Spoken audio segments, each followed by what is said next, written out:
What's good, YouTube? Crossover MMA back in here for another video. This will be my UFC Vegas 101 recap.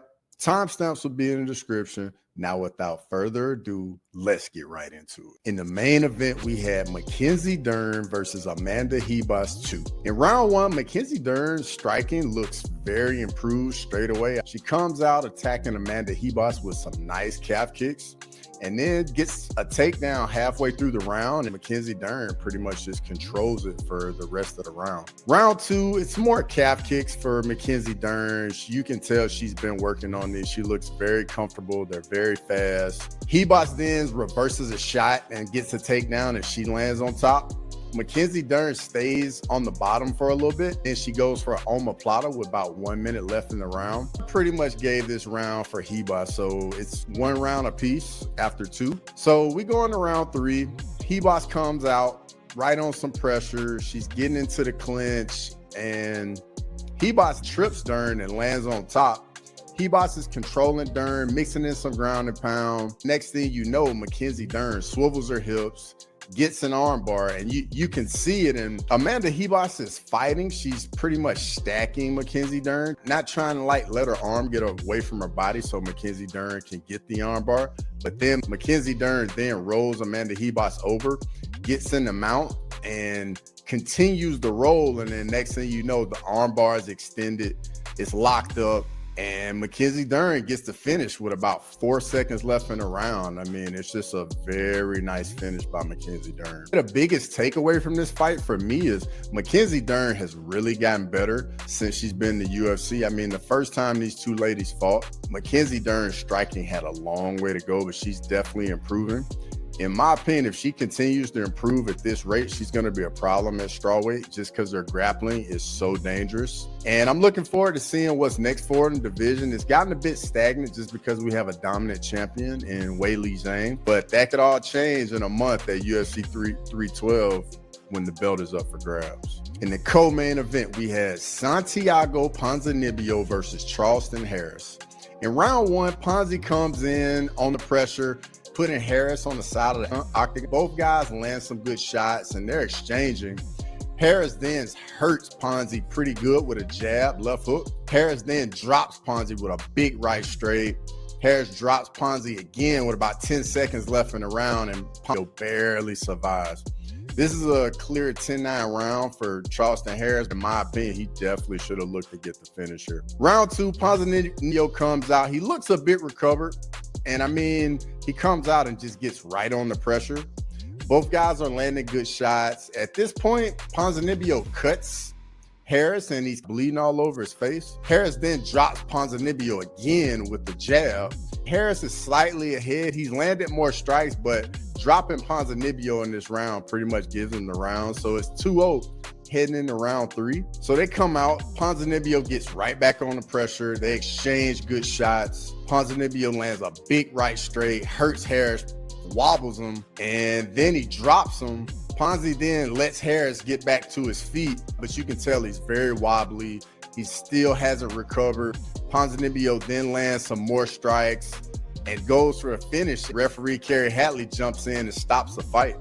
I think it was an early stoppage as Harris was defending himself and throwing back. You don't like to see that just because, I mean, Harris was putting up a fight and he still was defending himself. So it's definitely a tough stoppage. Ponzinibbio shows he's never really out of a fight. Both guys put on a great fight while it lasted. Wasn't the greatest stoppage, but it was a good fight. In the feature fight, we have Cesar Almeida versus Abdul Razak Alhassan. Round 1, both guys coming out measuring. Almeida's looking very calm, not really biting on the feints from Razak Alhassan. They get tied up in the clinch against the octagon. Alhassan lands a big right straight and it drops Almeida. Almeida manages to scramble back to his feet, survive, and then when he gets back on his feet, man, Alhassan is just all over him, putting all kinds of pressure on him and looking to go for the finish. They're both throwing big shots. Alhassan goes for it and just throws a big right straight out of nowhere, and then Almeida clips him with a massive left hook, knocking Alhassan out cold. He was stiff as a board. This fight was super exciting for as long as it lasted. It only lasted for a round. but it was very exciting.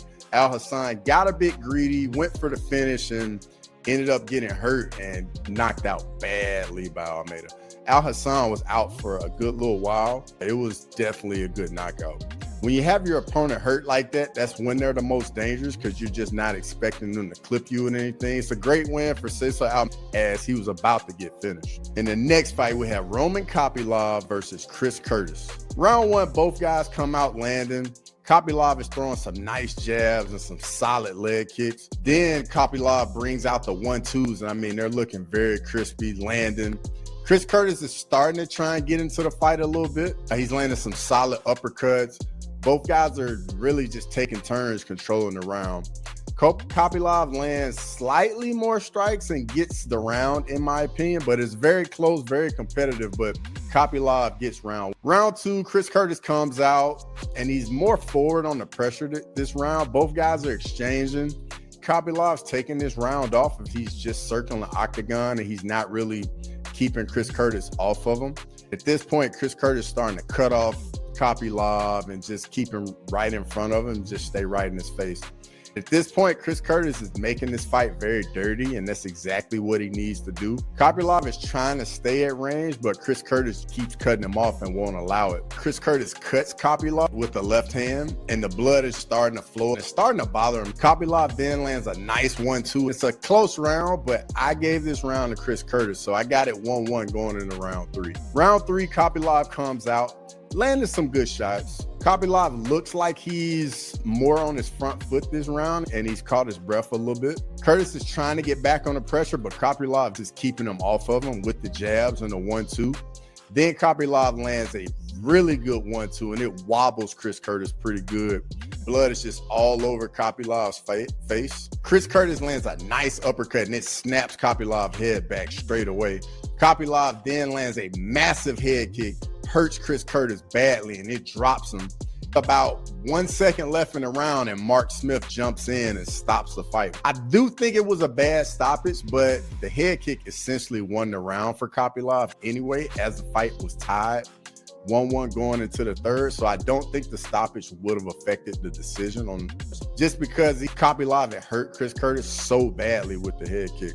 This was an absolute war, fight of the night. Both guys were landing. Both guys had to dig deep. Neither guy would back down, and that's what you love to see as fight fans. I'm curious to see what's next for Roman Kopylov. I think he should get a top 15 fighter, and maybe Michel Pereira. Who knows? We'll see. In the next fight, we have Austin Bashi versus Christian Rodriguez. In round one, C-Rod comes out, and you can tell he's very comfortable. Been here quite a few times and just looks very composed. C-Rod starts putting pressure on Bashi and gets right in his face.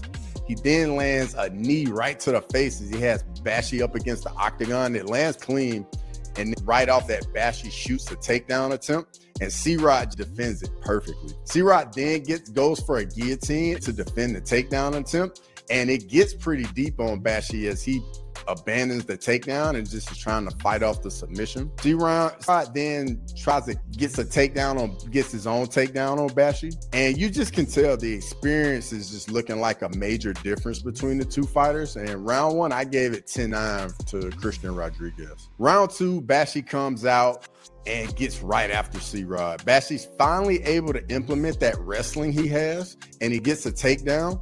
Bashi isn't using a lot of ground and pound. He's just managing to control Christian Rodriguez. And at this point, C-Rod is just scrambling and just not allowing Bashi to get comfortable on top. C-Rod manages to scramble and get back to his feet and lands a few shots. And then Bashi initiates a clinch, and that's the end of the round. I gave this round 10-9 for Bashi, so I got it 1-1 going into the third. Christian Rodriguez comes out in round three, and it's just right on the front foot. Backing Bashi up, getting right in his face. Bashi then shoots. C-Rod defends it perfectly. C-Rod then gets back to his feet and You can tell that Bashi's starting to slow down a little bit, breathing through his mouth. C-Rod just looks like he's the big brother and just controlling the younger brother in Bashi. The experience and complete skill set of Christian Rodriguez is on full display. It's a phenomenal performance by Christian Rodriguez, and I give him round 3 as well. Christian Rodriguez wins a unanimous decision, and he just looks really good here. This is definitely the weight class he needs to stick with. He's given up some size as he was very big at bantamweight, but I think here, him being healthy and feeling good is going to be good for him going forward. He showed a lot of composure dealing with the wrestler, and hopefully he can start moving up. So the first fight on the main card, we have Punahele Soriano versus Uros Medic. Round 1, Soriano comes out and just blitzes Medic 30 seconds into the round, extends a combination, catches Medic with a right hook right on the chin, clipping him badly, dropping him. Soriano swarms him and gets the finish 30 seconds into the fight. This fight was explosive, didn't last very long, but it's the perfect way you want to start the main card. Conclusion here for me is you just got to be ready when Punahele Soriano is in a fight, because wow, that was just amazing. It was a crazy KO and definitely how you want to start the card. Now, before we get into the prelim highlights, I just want to let everybody know, thank you for watching and subscribe to the channel. On the featured fight of the prelims, we have Jose Johnson versus Felipe Muniz. Round 1, Johnson comes out with some nice calf kicks. Johnson lands a nice uppercut to the body. It's looking like he's trying to impose his will, but then Muniz gets a takedown. Muniz rolls over and ends up on top of Johnson. Muniz then goes for an armbar, locks it in. Johnson tries to scramble to get out of it, but there's just no escape, and he taps, and Muniz gets the first round armbar submission win. In the next fight, we have Marco Tulio versus Ihor Potieria. In round 1, Tulio comes out throwing huge shots, looking to end the fight very early. Potieria, and then there's a brief break in the action, and as soon as they reset, Tulio lands a massive right straight, clips Potieria, then lands a nice left hook, drops him. Tulio swarms him, gets the ground and pound. Mark Smith jumps in. Tulio gets the finish, and Marco Tulio makes a statement with a quick finish with some monster power. In the next fight, we have Preston Parsons versus Jacoby Smith. In round 1, Smith comes out moving forward. Parsons is more on the back foot, circling the octagon.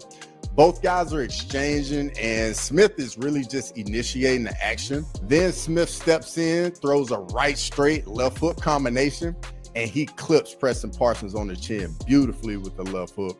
Smith swarms Preston Parsons, gets the stoppage, and it's a first round TKO for Jacoby Smith. In the next fight, we had Fatima Klein versus Victoria Dudakova. In round 2, Dudakova comes out, shoots a takedown straight away.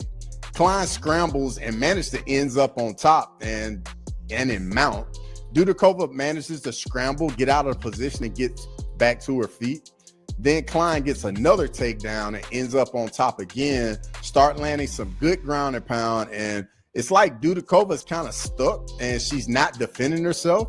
The referee's just yelling at her to fight back, and she doesn't do anything. And referee Chris Tognoni jumps in, stops the fight, and Fatima Klein gets the second round stoppage from ground and pound. Let me know what you thought of the fights. Be on the lookout for my UFC 311 preview and prediction video. Thank you so much for watching and supporting the channel. Questions, comments, feedback are always appreciated. And as always, until next time.